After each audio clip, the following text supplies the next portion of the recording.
3 years ago? When? 2 years ago. I prepare for the noble war. Hey, what's up? It's Sunny. Welcome back to my channel. Today, in episode 30 of my podcast, Sunny's Geeky Grove, I am going to be discussing pretty much seasons 1 and 2 of American Horror Story. Before we jump in, click subscribe if you're new here or if you haven't done it yet. It's free and pretty easy to do. So, just saying. Okay, if you don't know what American Horror Story is, its creators are Ryan Murphy and Brad Falchuk. It is an anthology horror series that debuted in 2011. What that means is that each season is different. It tells a different story. So season 1 is focused on the murder house, basically. Each seasons 2 through 8 have had titles, whereas season 1 didn't, but it kept calling it the murder house throughout the episodes as the season progressed. So that's just what it's called now, even though it didn't officially have that designation from the get-go.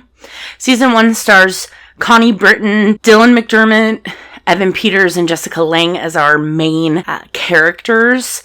And as the seasons go on, some characters that we've seen in minor roles or even some of the main stars end up being reused as different characters for the other seasons. Like Zachary Quinto is in season 1 as a very minor character. And then in season 2 Asylum, he is one of the main characters, somebody that's in almost every single episode. So things like that. And then obviously Jessica Lange, she was a main character in both seasons 1 and 2. And I know that she's also a pretty main character throughout the other seasons that she's in.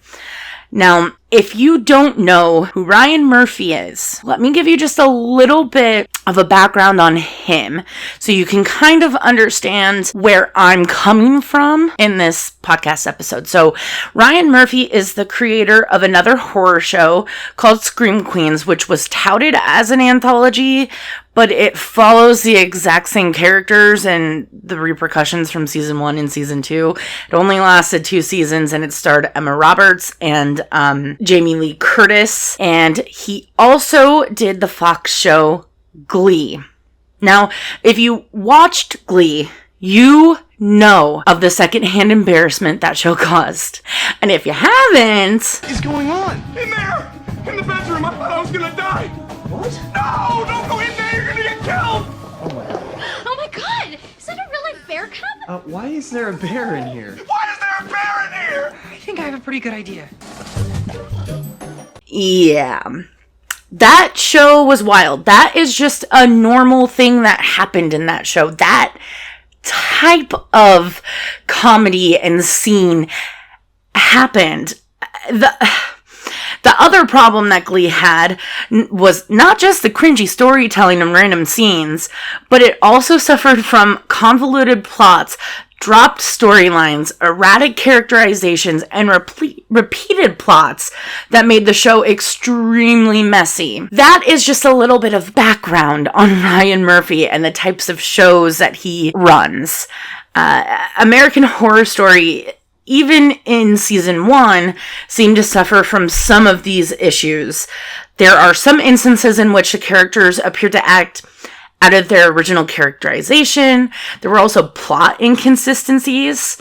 There will be some spoilers throughout, slight spoilers. I'm not going to name a bunch of names or tell you specifics on characters, but I mean, the show did come out 8 years ago.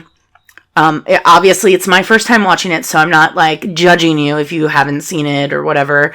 I'm just saying, like, you know, that grace period, that window has expired, but I'm still going to respect the fact that maybe you don't want to know spoilers. Anyway, we're going to go on. One specific example of this messiness, if you will, or the plot inconsistencies, is when we learn more about a specific character's death. So, another character says that this individual asked them a question and someone else is seen with a pistol bullet wound in their forehead. And so this is part of how our main character's death is portrayed. Our main character asks a question, and we see that one of their victims has a pistol bullet wound in their forehead. Now, when we see the actual scene play out, it's completely wordless, and the bullet wound is not made with a gun that could physically produce that size or shape of wound. Now, I know that these are fairly small inconsistencies, but they are present, and they do give viewers little faith in the writers as, being able to tell a cohesive and consistent story. However, season 1 was fairly focused for the most part. Now, obviously, there are some little issues here and there, but it focused on a house that was filled with evil. There was an evil presence, and that evil presence wanted to gain more souls to feed from, and it had ghosts. That's the plot. It is a haunted house story. So, while season 1 is progressing, we learned how those ghosts died and why some of the possessions of the human occur in the way in which they do. It had all the wonderful elements of horror we come to know and love from ghost stories. Now, I will say, I was slightly disappointed with the way Murphy and Falchuk handled some sensitive issues in season 1. This is a potential content trigger warning. So there are 3 women who are raped in the show and 1 man who is sexually assaulted post-mortem. All 4 of these instances are essentially glossed over with throwaway lines about them happening and no real justice for the victims. I won't go into the overall impact of that, as, that's not the focus of this podcast episode, but the treatment of this sensitive topic isn't handled well, and it continues into season 2. Now, I have actually asked about the show with some of my friends and said, hey, do you think I'd like it?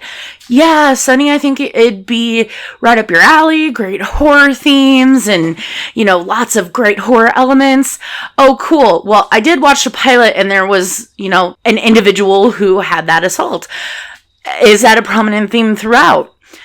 And this conversation I had said, yes, there is that type of action in every single season at least once.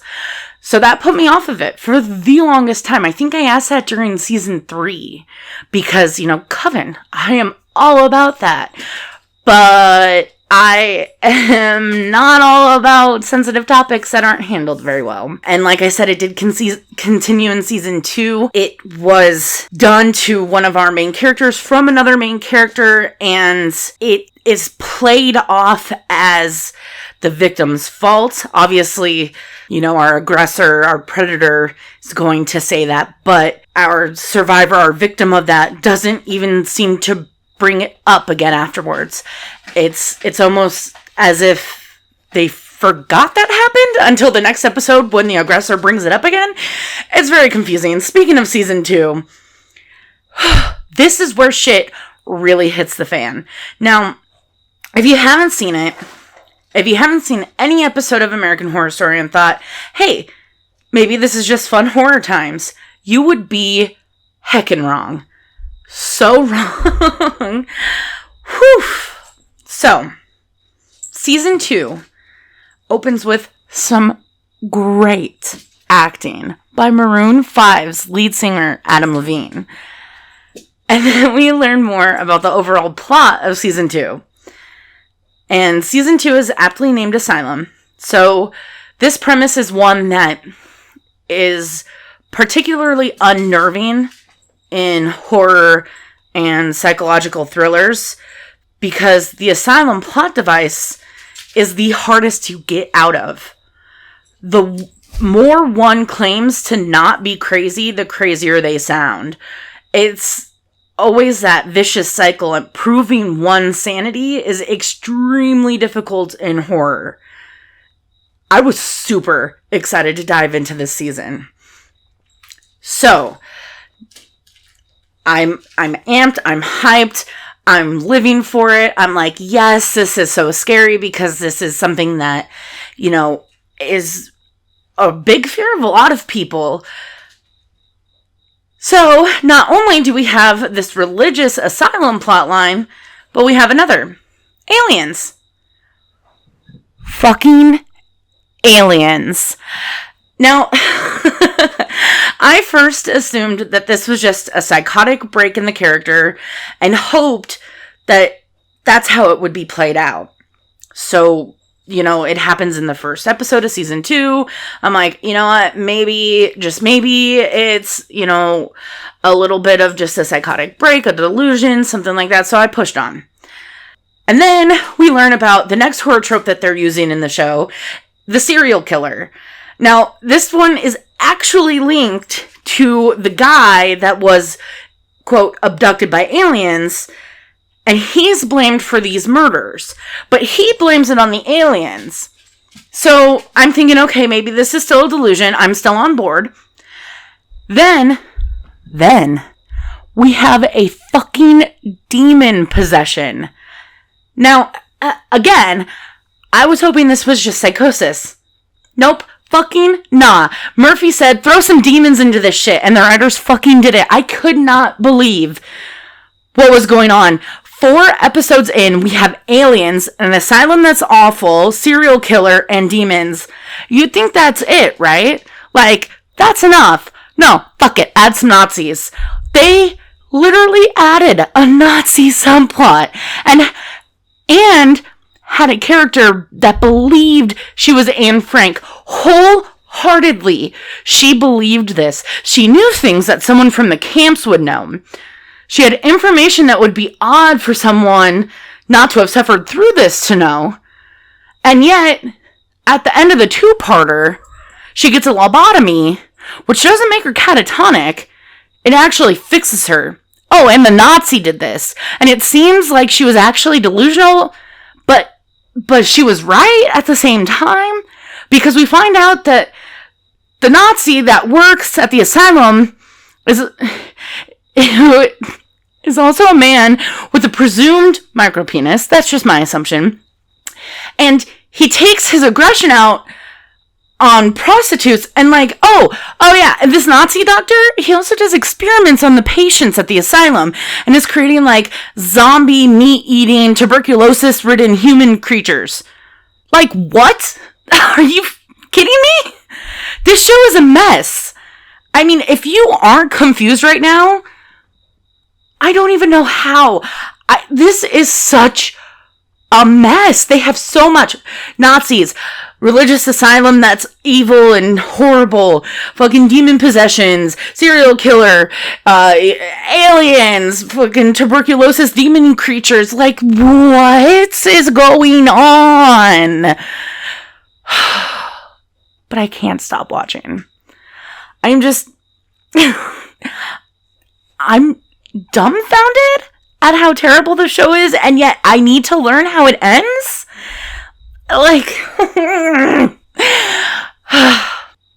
Now, okay, season 3 is Coven, and your girl is all about that witch theme. So, my hopes are high. Jessica Lange, Sarah Paulson, Emma Roberts, I am living for this setup. I really hope it lives up to it. I know that each and every season has that awful thing in that, and I've come to terms with it to a degree. I hate it, and I know that there will never be a good resolution for those victims, and I hold the writers and Murphy and Falchuk responsible, and they should feel ashamed, but I'm gonna still watch it, because at this point, I can't not. This show is a mess. And I'm living for it. That is where I'm going to end today. If this made you excited to watch American Horror Story, let me know in the comments, because yikes. That is, yeah. If you've seen it, tell me what your favorite season is. Like I said, I haven't seen it before. I'm on episode 9 of season 2 right now. I know the setup for all of the seasons except for Apocalypse. I don't really know what that setup is. Yeah, but anyway, I know basically the gist of all of the seasons except for probably 7, which is Apocalypse. So yeah, let me know what your favorite season is. And if you liked my super aggressive rambles on why the show is a mess, and if you want to give a thumbs up, give a thumbs up, like the video, share it, subscribe if you want. But that's where I'm going to leave you today. I do hope you enjoyed this. And my name is Sunny, and you have been amazing. I hope you have a truly wonderful, beautiful day.